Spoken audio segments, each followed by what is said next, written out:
우리의 인생을 한번 쭉 돌아보면 이해되는 일보다 이해되지 않는 일이 더 많을 때가 있습니다.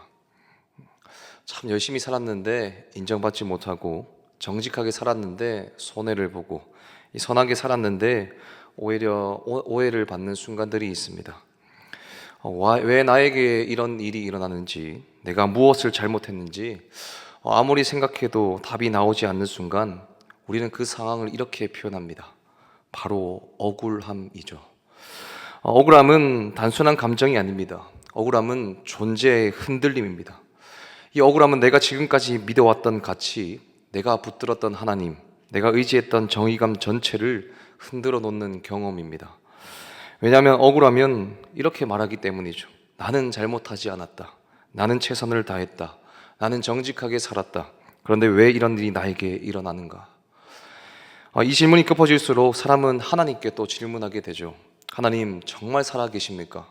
하나님 정말 의로우십니까? 하나님 정말 나를 주목하고 보고 계십니까?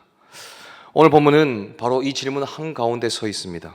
요셉의 인생은 이 한 사람의 인생이 아니라 바로 억울함의 전형입니다. 그러나 오늘 본문에서 볼 수 있는 것은 동시에 하나님께서 함께 하심의 전형입니다. 요셉은 야곱의 아들로 태어났습니다. 태어날 때부터 특별한 사랑을 받았고, 그로 인해 형들의 미움을 받았습니다. 물론 사랑이 축복이 되는 순간이 참 많지만 인간의 관계 속에서는 때로 그 사랑이 갈등의 씨앗이 되기도 합니다.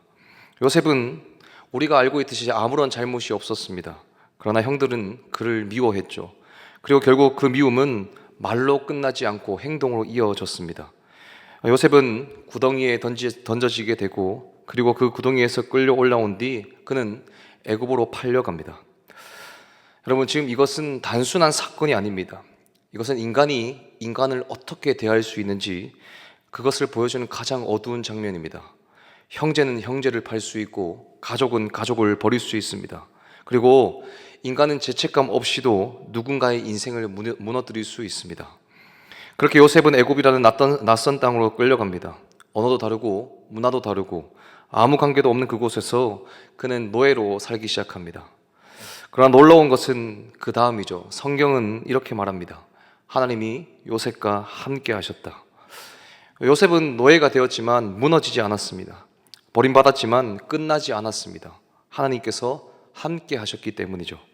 그리고 요셉은 이제 이 보디발의 집에서 점점점 신뢰를 얻습니다.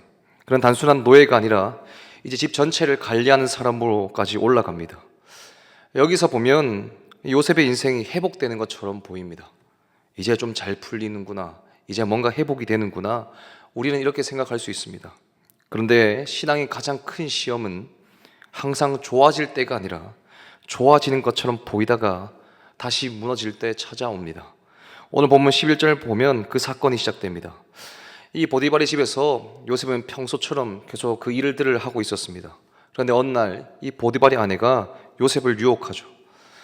이 장면은 단순한 개인적인 유혹이 아닙니다. 이것은 요셉의 인생 전체를 바꿀 수 있는 결정적인 순간입니다.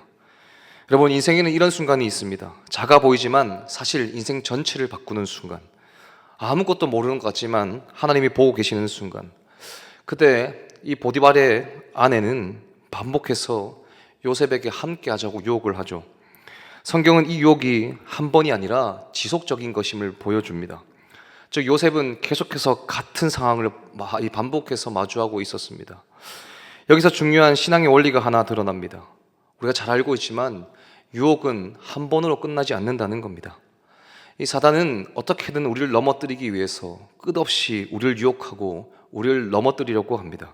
그리고 그 반복될수록 사람은 지치게 되고 그 유혹과 타협하거나 합리화하기 시작합니다. 그 순간 대부분 사람이라면 뭔가 설명하려고 하거나 대화하려고 하죠. 어떻게 해서 상황을 바꿔보려고 합니다. 그러나 요셉은 어떻게 합니까? 성경은 그가 옷을 버려두고 밖으로 도망하여 나갔다고 말합니다. 여기에는 깊은 신앙이 있습니다. 요셉은 계산하지 않았습니다. 요셉은 어떤 협상을 하지 않았습니다. 요셉은 타협하지 않았죠. 그는 단 하나를 선택했습니다. 죄는 논쟁의 대상이 아니라 도망의 대상이다. 여러분, 많은 사람들, 그리고 우리는 제 앞에서 이렇게 말합니다. 이 정도는 괜찮지 않을까? 이번 한 번만, 다음에는 안 그러면 되겠지. 그러나 요셉은 그렇게 하지 않았습니다. 그는 상황을 그렇게 오래 끌고 가지 않았습니다. 그는 옷을 버립니다. 여기서 옷은 매우 중요한 의미를 가집니다. 그는 이 옷은 신분이고 또 옷은 체면입니다. 자존심이고 증거입니다. 그런데 요셉은 그 옷을 포기합니다. 왜 그럴까요? 왜 옷을 포기합니까? 이 하나님 앞에서의 이 순결과 정직이 사람 앞에서의 체면보다 중요했기 때문입니다. 그러나 요셉이 도망한 순간 사건은 전혀 다른 방향으로 흘러갑니다. 이 보디발의 아내는 소리를 지릅니다. 그리고 즉시 전략적으로 움직입니다. 그녀는 감정을 표현한 것을 넘어서 증거를 남깁니다. 요셉의 옷을 손에 들고 기다리죠. 그는 남편이 돌아오자 이렇게 말합니다. 이 히브리 종이 나를 범하려 했습니다. 요셉은 아무 말도 할 수 없는 그 상황이 됩니다. 변명할 기회도 없습니다. 설명할 자리도 없죠. 변호해 줄 사람도 없습니다. 그리고 이미 결과는 정해집니다. 어떻게 됩니까? 요셉은 감옥으로 가게 됩니다. 여기서부터 본격적인 억울함이 깊은 단계가 시작됩니다. 그는 죄를 지어서 지금 감옥에 간 것이 아니죠. 죄를 피했기 때문에 감옥에 갔습니다. 이것이 인간의 논리로 이해되지 않는 지점입니다. 왜 착하게 살았는데 더 나빠질까? 왜 하나님 말씀에 순종했는데 더 어려워질까? 왜 하나님을 섬겼는데 더 큰 고통이 오는 걸까? 여러분, 지금 감옥은 단순한 장소가 아닙니다. 감옥은 이 정체성이 변화해요. 지금까지 요셉은 뭐였습니까? 노예였어요. 그러나 이제는 뭡니까? 죄수입니다. 더 내려가요.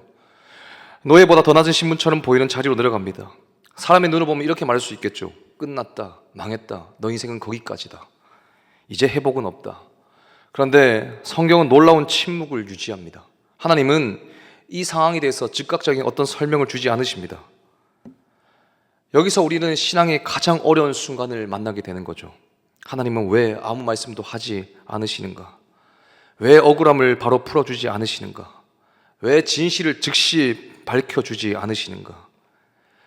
이것이 신앙의 깊은 시험입니다.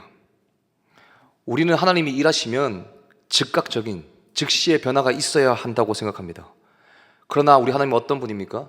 즉시 변화보다 과정 속의 형성을 더 중요하게 보십니다.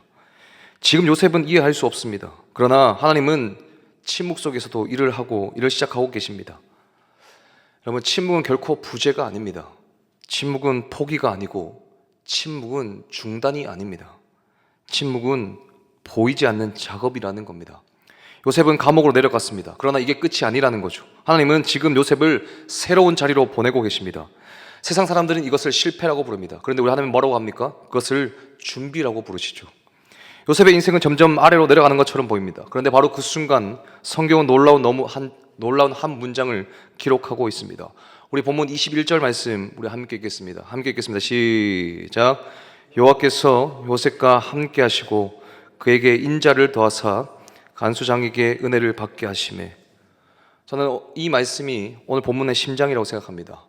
하나님께서 이 말씀을 통해 우리에게 알려주시는 가장 중요한 진리가 있기 때문입니다.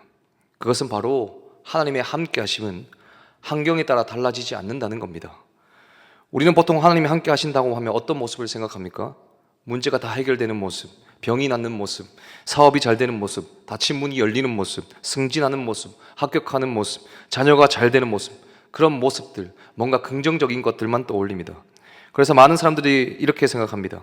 잘 되면 그것이 하나님께서 함께 하시는 것이다. 물론 맞죠. 이 말 틀린 거 아닙니다.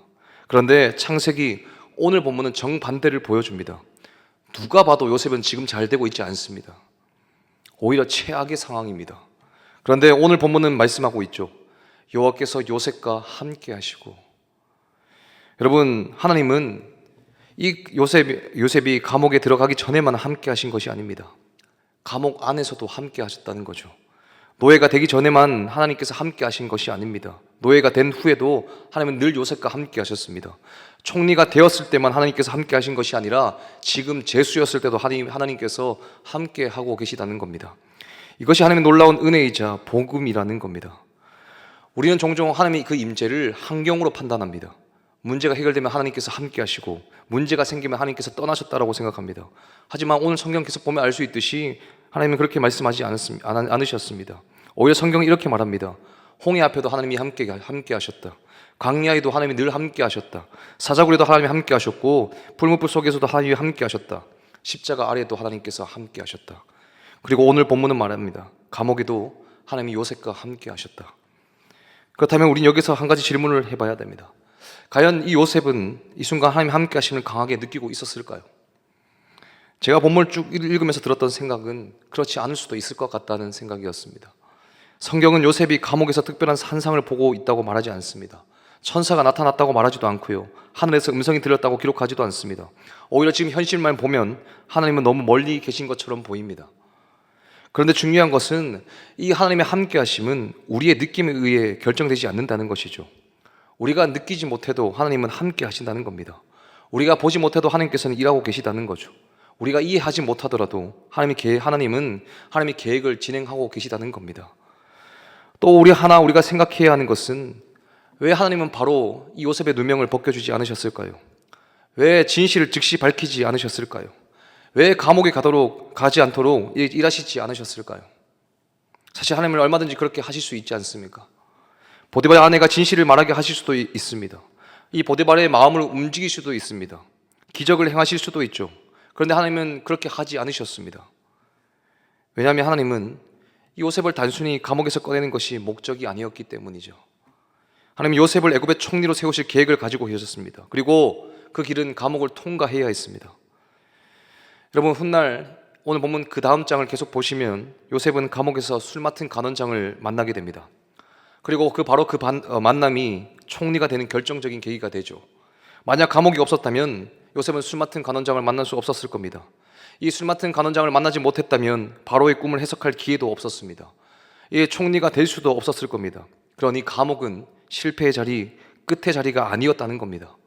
준비의 자리, 총리로 가는 통로였다는 거죠. 우리는 한 장면만 봅니다. 하지만 하나님은 우리 삶의 전체 이야기를 보신다는 겁니다. 우리는 오늘만 보지만 하나님은 앞으로를 보십니다. 우리 현재의 눈물만 보지만 하나님은 그 눈물 뒤에 있을 열매를 보신다는 겁니다. 그래서 하나님은 때로 우리에게 설명해 주시지 않는 것이죠. 대신 그 자리에 우리와 함께 하시는 겁니다. 본문 21절을 보시면 또 하나의 중요한 표현을 합니다. 그에게 인자를 더하사. 여기서 인자는 하나님의 언약적인 사랑을 의미합니다. 변하지 않는 사랑이죠. 조건 없는 사랑입니다. 환경에 따라 달라지지 않는 사랑입니다. 요셉이 총리일 때만 사랑하신 것이 아니라는 거죠. 감옥에서도 사랑하셨습니다. 성공을 했을 때만 사랑한 것이 아닙니다. 억울하게 갇혀 있을 때도 하나님은 늘 사랑하고 계시다는 거죠. 그 하나님의 사랑은 우리의 형편에 따라 변하지 않는다는 겁니다. 우리 상황은 늘 변합니다. 감정도 변하고 사람도 변합니다. 세상도 변합니다. 하지만 하나님은 결코 변하지 않으신다는 사실을 우리는 기억해야 합니다.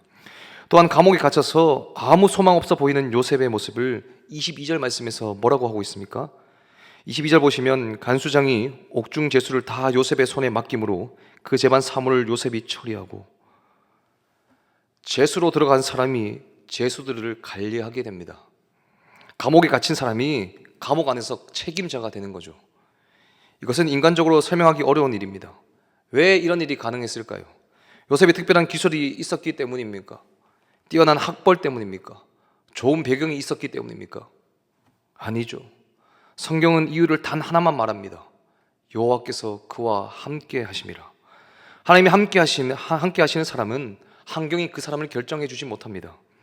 심지어 23절에 뭐라고 말씀합니까? 우리 23절 말씀입니다. 우리 함께 읽겠습니다. 시작.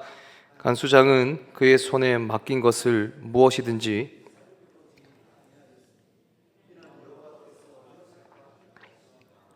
여호와께서 그를 범사에 형통하게 하셨더라. 간수장이 완전히 신뢰했다는 뜻입니다. 이것은 결국 하나님께서 요셉의 삶을 책임지고 계셨다는 의미입니다. 사람들은 요셉을 막으려고 했습니다. 형들이 막았고 노예 생활이 막았습니다. 보디발의 아내가 막았습니다. 감옥이 막았습니다. 그러나 그 누구도 하나님의 계획은 막을 수가 없었습니다. 여러분, 우리에게도 감옥 같은 시간이 있습니다. 어떤 사람에게는 질병이 감옥입니다. 어떤 사람에게는 경제적인 어려움이 감옥이고, 어떤 사람에게는 깨어진 관계가 감옥입니다. 또 어떤 사람에게는 오해와 억울함이 감옥일 수가 있죠. 그 감옥 같은 시간 속에서 우리는 종종 이렇게 생각합니다. 우린 진짜 끝났다. 더 이상 희망이 없다. 왜 하필 나에게 계속 이런 일이 일어나는 걸까? 어떻게 해야 할까? 그러나 하나님은 오늘 말씀을 통해서 우리에게 말씀하십니다. 나는 그 감옥 안에 함께 있다. 나는 너의 고통과 고난 중에도 늘 함께 있었고 앞으로도 함께 할 것이다. 요셉의 하나님은 감옥 밖에만 계시는 하나님이 아니셨습니다. 감옥 안에서도 함께 하시는 하나님이셨습니다. 사람들이 보기에는 모든 것이 끝난 것 같았지만 하나님은 그곳에서도 여전히 일하고 계셨습니다. 요셉은 단순히 억울함 때문에 인생을 포기하지 않았습니다. 억울함 때문에 성실함을 잃지 않았습니다. 억울함 때문에 하나님을 원망하며 주저앉지 않았습니다. 오히려 하나님께서 허락하신 오늘의 자리에서 묵묵히 자신의 이 책임을 다했습니다. 이것이 믿음이죠. 믿음은 미래를 모두 아는 것이 아닙니다. 믿음은 이해되지 않는 현실 속에서도 하나님을 신뢰하며 오늘을 충성스럽게 살아가는 것이 믿음이죠. 감옥은 요셉의 몸을 가둘 수는 있었지만 하나님의 은혜를 가둘 수는 없었습니다. 사람들은 요셉의 지금 현재 상황 모든 것들을 흔들 수는 있었지만 하나님의 계획까지 흔들 수는 없었습니다. 그래서 우리는 기억해야 합니다. 억울한 현실은 우리를 둘러쌀 수 있지만 전능하신 하나님은 항상 우리와 함께 하시다는 겁니다. 그러므로 우리는 눈앞에 보이는 현실만 바라보면서 낙심하지 말아야 합니다. 우리가 이해할 수 없는 시간 속에서도 하나님은 여전히 일하고 계십니다. 지금은 뭔가 감옥 같고 모든 것이 끝난 것처럼 보여도 하나님께서는 그 시간을 통해 우리를 빚어가시고 가장 선한 길로 인도하고 계십니다. 때로는 억울한 일도 참 많고 이해할 수 없는 고난의 길도 있습니다. 그러나 하나님과 함께 걷는 그 길이 결국 가장 복된 길입니다. 어떤 상황과 환경 가운데 있더라도 나와 함께 하시는 그 하나님을 신뢰하는 우리 모두가 되었으면 좋겠습니다. 말씀을 맺습니다. 오늘 본문을 보면 요셉은 죄를 지어서 감옥에 간 것이 아니라 하나님 앞에 정말 바르게 살다가 이 억울한 누명을 쓰고 감옥에 갇히게 됩니다. 사람의 눈으로 보면 실패이고 억울한 현실이며 정말 이해할 수 없는 상황입니다. 그러나 성경은 반복해서 말합니다. 여호와께서 요셉과 함께 하심으로. 이 형들의 구성이에서도 보디발의 집에서도 감옥에서도 하나님은 늘 함께 하셨습니다. 환경은 항상 변했지만 하나님은 변하지 않으셨습니다. 사랑하는 여러분, 우리도 살아가면서 설명되지 않는 일과 억울한 현실을 만날 때가 참 많이 있습니다. 그러나 오늘 본문은 우리를 요셉보다 정말 우리를 구원하신 우리보다 더 크신 그 예수 그리스도께로 계속 인도해 나갑니다. 요셉은 억울한 누명을 쓰고 감옥에 갇혀 있지만 우리 예수님은 죄가 없으심에도 죄인으로 정죄받아 십자가를 지셨습니다. 그러나 그 죽음을 이기셨고 부활하셔서 우리에게 참된 소망이 되셨죠. 그러므로 억울한 현실보다 우리는 변함없는 소망 되시는 그 예수 그리스도를 우리 바라보았으면 좋겠습니다. 우리를 위해서 십자가를 지신 그 표대 되시는 예수 그리스도를 바라보았으면 좋겠습니다. 상황 변해도 하나님은 변하지 않으십니다. 어떤 순간에도 우리와 함께 하시는 그 주님을 신뢰하며 믿음으로 살아가는 저와 우리 모두가 되기를 간절히 소망합니다.